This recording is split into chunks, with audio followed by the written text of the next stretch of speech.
Cruz of Texas. In 2012, the senator was elected as the 34th U.S. Senator from Texas. His calling to public service is inspired largely by his family's pursuit of the American dream.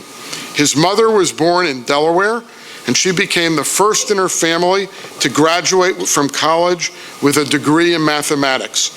And she became a pioneering computer programmer in the 1950s. Senator Cruz's father immigrated to this country from Cuba in 1957 after he fought in the revolution and was imprisoned and tortured. He fled to Texas in 1957 without a penny to his name and not speaking a word of English. He washed dishes for 50 cents an hour, helping him to pay his way through the University of Texas and start a small business in the oil and gas industry. The Cruz family history is such a great story. It gets to the heart of what this summit and this country is all about.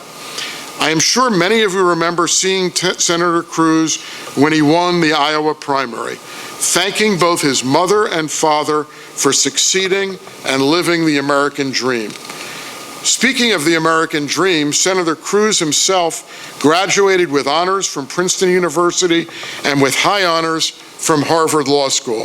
He served as the first Hispanic law clerk to Chief Justice William Rehnquist on the U.S. Supreme Court, and other than those credentials, he hasn't accomplished much in his academic career.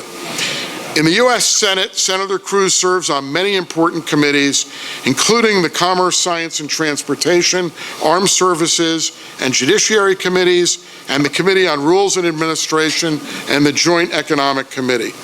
It has been my distinct pleasure to work with Senator Cruz on the Commerce Committee, and I can attest to the Senator's work ethic, his principled commitment to the issues, and his integrity on following through on things that he believes in and that he articulates. Over the past 2 years, as Senator Cruz campaigned to be the Republican presidential nominee, he traveled tirelessly across the country to meet with small business owners and entrepreneurs.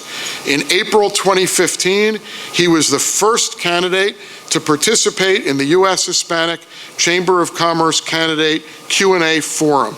So he is no stranger to this audience. He is no stranger to this community. He is no stranger to this organization.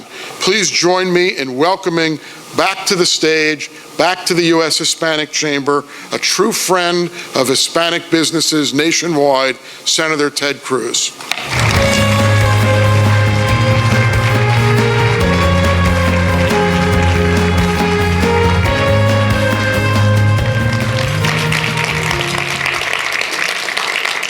Well, good afternoon. Thank you, David, for the very, very kind introduction. Thank you for the warm welcome. It is great to be back with so many friends at the Hispanic Chamber. And I want to thank each of you for your leadership here in our nation's capital and all across the country, your leadership fighting for small businesses, your leadership fighting for jobs and economic growth. It makes a real difference. I can tell you in the Senate, my number one priority is jobs and economic growth. And the reason for that is simple. That's the number one priority of the Texans I represent. As I travel the state, I try to do small business roundtables all across Texas. And consistently in every community, whether East or West Texas, whether the Panhandle or down in the Valley, the number one priority of Texans, we want to see jobs, we want to see opportunity, we want to see wages rising, we want to see a better future for our kids. And that is what the Hispanic Chamber exists to fight for, exists to champion. So I thank you for what you're doing, both in your private sector capacity of creating those jobs, of providing that opportunity, but also in your public capacity of interacting with government and supporting policies that create an environment where jobs can flourish. You know, when we think about opportunity in this country, most of us tend to think about our own family stories. David made reference to that, about the journey up the economic ladder. In my family, I think about my dad arriving in Austin in 1957. He was 18 at the time. And he'd been imprisoned and tortured in Cuba. When he got to Austin, he didn't know anybody. He took a ferry over to Key West. He took a Greyhound bus from Key West to Austin. He didn't know anybody. He had $100 sewn into his underwear. And his very first job was washing dishes, making 50 cents an hour. Now, why did he get that job? It was real simple. He couldn't speak English. You didn't have to speak English to wash dishes. You had to take a dish, put it under hot water, and scrub it. He could do that in any language. Now, very soon thereafterwards, my dad learned English. Part of the reason he had a fairly acute incentive to learn English in that he was enrolled as a freshman at UT. His classes were all in English. And if he didn't learn English, he was going to flunk his classes, and if he flunked his classes, he would lose his student visa, and if he lost his student visa, he'd be sent back to Cuba and they'd kill him. So that gave a fairly exquisite incentive to learn English so that he could stay in America. And in fact, one of the things my dad did, he signed up for Spanish 101. He signed up for Spanish 101, and then he reverse engineered the class. So when the professor was up there saying milk is leche, he would write down, okay, leche is milk. And he just tried to do it backwards on everything that was coming. Well, fairly soon, my dad's English got pretty good. And his next job was at that same restaurant as a cook.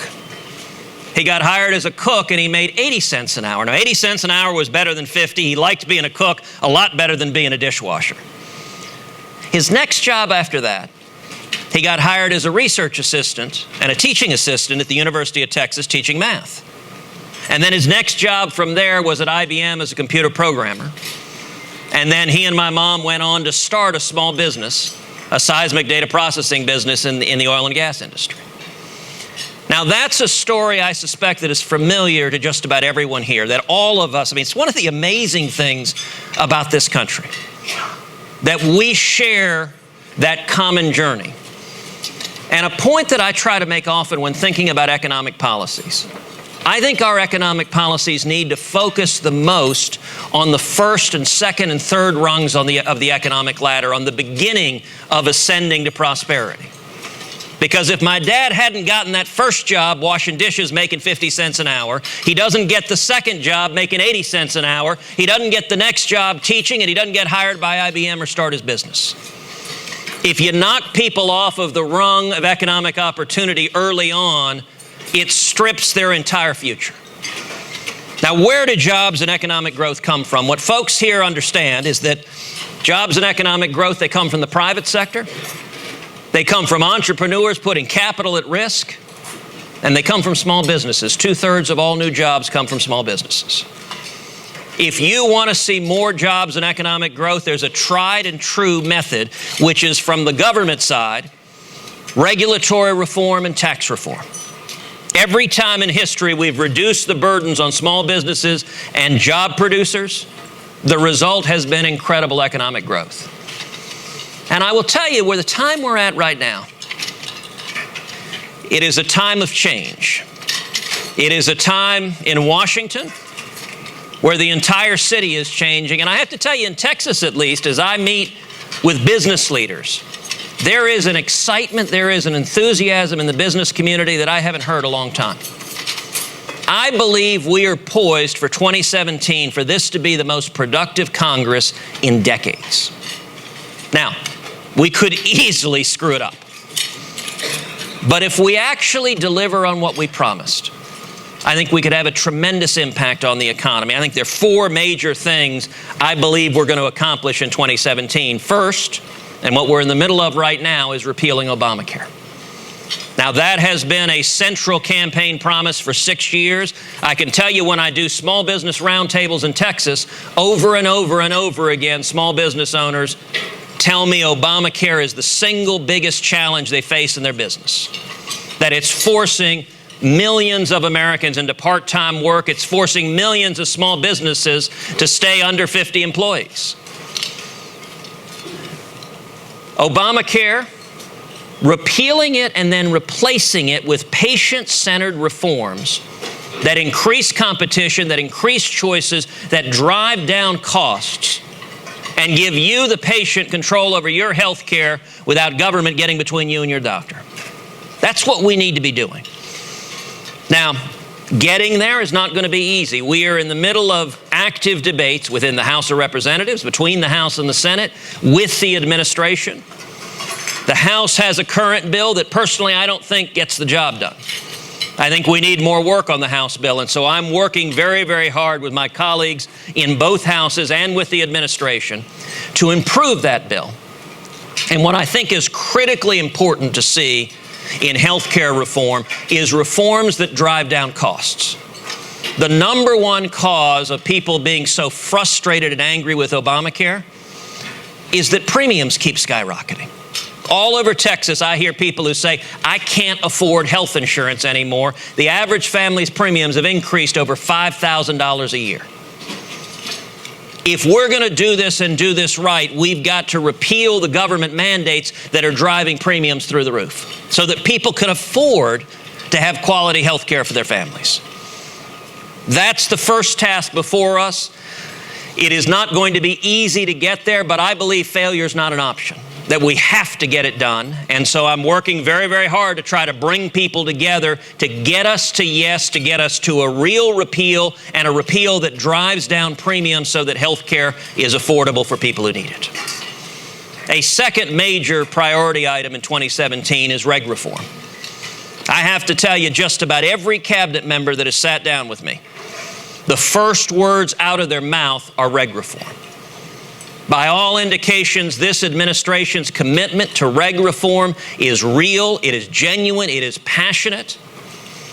And what I would encourage each of you, my office is working very, very closely with the administration, the White House, and every cabinet agency.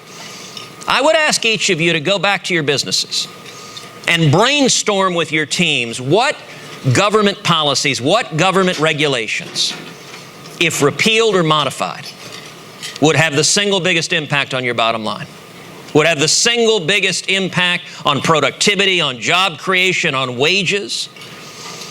One of the things that is promising about this new administration is this president wants to be bold. Boldness is a good characteristic in a president, and when it comes to reg reform, I can tell you this administration is asking me and my office for specific ideas where they should focus their attention to get bang for the buck. And so I encourage each of you to reach out to me directly. I would love your good, positive ideas on how we can create more and more jobs and jumpstart the economy. A third area that I think is likely to move in 2017 is tax reform. Tax reform is likely to move this summer or fall. I think we will see fundamental tax reform. Now, at this point, the details of tax reform are still very much up in the air. There's a House plan. It's being hotly debated. There are different views in the Senate. There are different views in the administration. As I stand here today, I can't tell you what tax reform specifically will include. I can tell you the advice that I've given the president is two words: bold and simple.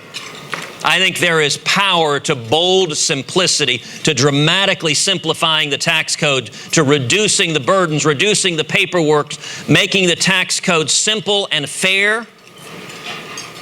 And my view is that the odds are very high we're going to get tax reform accomplished, meaningful, real tax reform. And the fourth thing that I think we're going to get done in 2017 is confirming a strong conservative justice to replace Antonin Scalia on the Supreme Court. Now, I got to say, if we get those four done, if we repeal Obamacare, if we get reg reform, if we get fundamental tax reform and confirm a strong justice all in 1 year, 2017 will be a blockbuster year. Now, there are a lot of risks. It is not easy stitching together a coalition to get over the finish line. But I'm encouraged because if we do all of that, the impact on each of your businesses should be profound. The impact in our objective should be millions and millions of new jobs. It should be wages rising. It should be expanded opportunity for the next generation of kids like my dad, washing dishes, making 50 cents an hour, but with dreams of a better life. If the economy is booming, every other problem we have is solvable. If you want to rebuild the military, if you want to strengthen and preserve Social Security and Medicare, if you want to improve health care or education, all of those derive from economic growth. And I believe we've been given an historic opportunity to implement policies that will facilitate economic growth, facilitate small businesses growing. And so I'm energized and excited to have that opportunity. And so I want to close the way I opened, simply by saying to each of you, thank you. Thank you for your leadership. Thank you for fighting to expand opportunity. The opportunity that in the Hispanic community, we are a profoundly entrepreneurial community. The American dream is what unifies the Hispanic community, and thank you for fighting for making sure the American dream is real for this generation and for generations to come. Thank you very much.